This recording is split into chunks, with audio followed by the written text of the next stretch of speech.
Start with Brian Robb. Hey, Brad. Just wanted to kind of go through injury updates. I know Marcus was just ruled out. What's the status going forward? Jeff Teague with his ankle, and is Javonte out for this entire trip, or is that still uncertain? Yeah, Javonte's out the entire trip.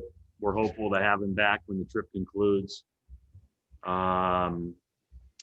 But I think even in the new scenario where we are already on the road, I don't think he could meet us based on how everything is. So, but I think he'll be ready to go when we get back. Romeo, Kemba continue to be out. Marcus Smart's out tonight. Just had a scan on that thumb and didn't look too bad at first glance, but we have to be smart about that. That was the one that got fixed a couple years ago. And then Teague has a sprained ankle, and I think he'll be day-to-day after this. Jason Fleming.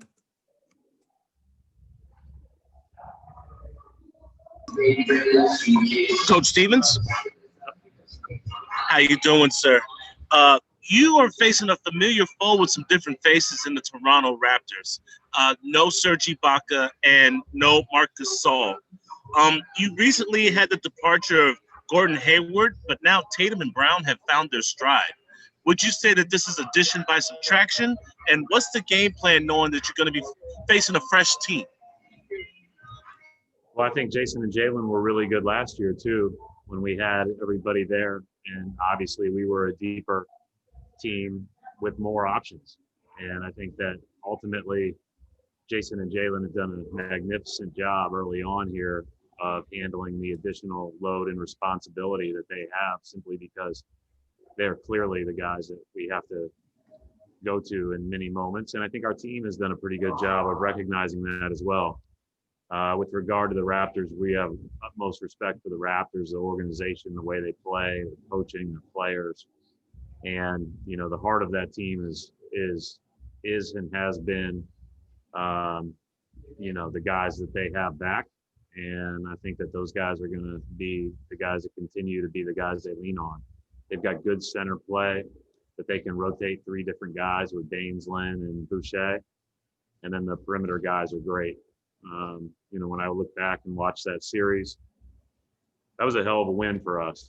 I thought our guys gave everything they had, and obviously you had to play a full 48 minutes every single night to have a chance to beat them, and that's what you expect tonight.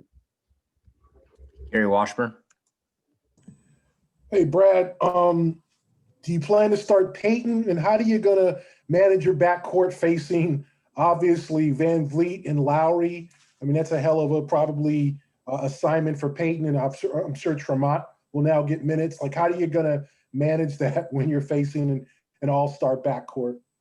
I think anytime you're out, you know, and I think, you know, obviously we've started Smart every game, but we started Teague when we went small. We started Javonte at the start of the year.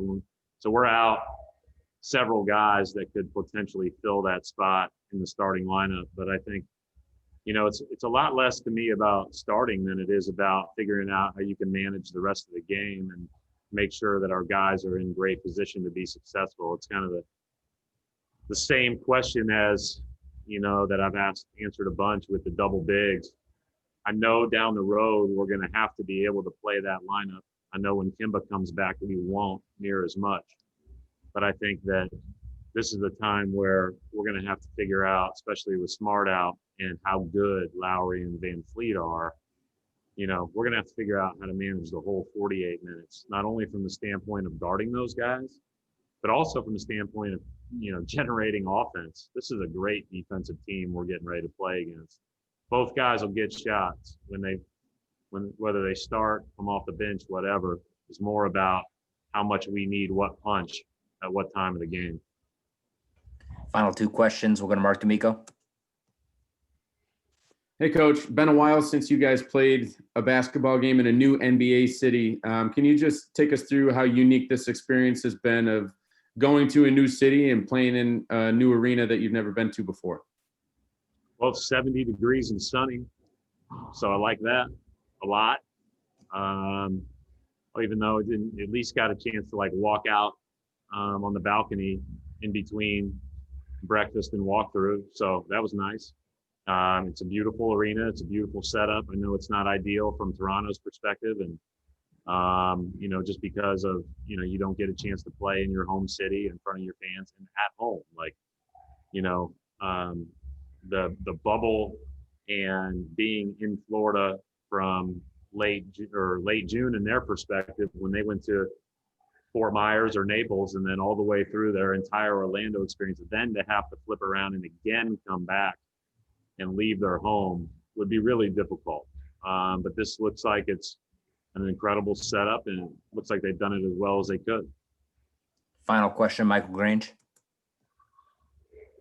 Hey, Brad. A little bit on that theme. Is it kind of a relief as a visiting coach that you're not coming into Scotiabank Arena, that you're not having to deal with some of the challenges of playing on the road? Does it feel like you're at a road game? I mean, I think, Mike, this would be the first time we've played in front of fans. There were some family members that were allowed in the upper levels in Indiana and Detroit. We don't even have that in Boston.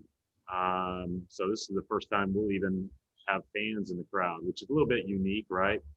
It won't be like playing up there. Those are some of the best fans in the league and some of the rowdiest fans in the league. But likewise, we don't get the benefit of playing in front of ours.